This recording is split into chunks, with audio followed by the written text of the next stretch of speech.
Formula One races in Italy this weekend. Italy is home of the oldest Formula One team, Ferrari.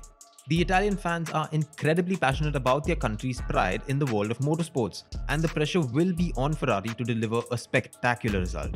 So can Max Verstappen rain on the Ferrari party? He might not be able to, and stick around, I'm going to tell you why.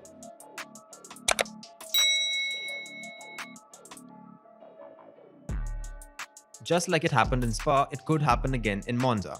Yes, I'm talking about grid penalties. This weekend, we could see the following drivers taking penalties: Max Verstappen, Carlos Sainz, Sergio Perez, Valtteri Bottas, Lewis Hamilton, Yuki Tsunoda and Mick Schumacher. Now, while most of these drivers are taking new paths to their cars, Yuki Tsunoda is a bit different. He's getting a penalty for what happened in Zandvoort.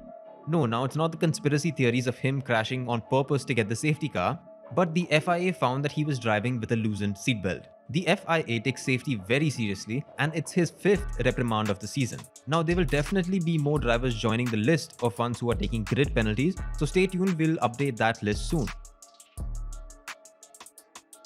This season, there have been two main reasons why Leclerc hasn't won more races. The first one is, of course, Ferrari, and the second one is Max Verstappen. But on Sunday, Verstappen will have a grid penalty, I just mentioned that. And so will the other Red Bull, along with Sainz and even Hamilton.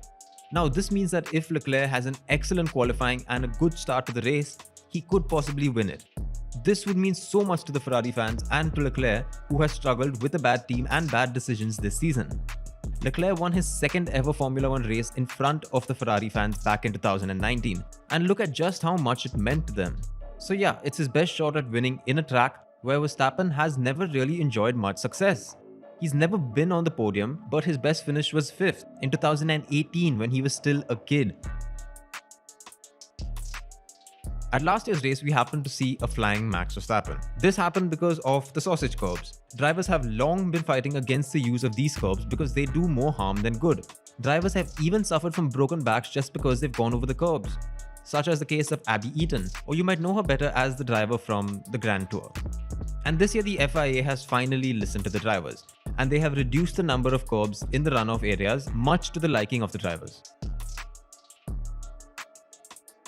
One of the worst kept secrets this season in Formula One was the Red Bull Porsche deal.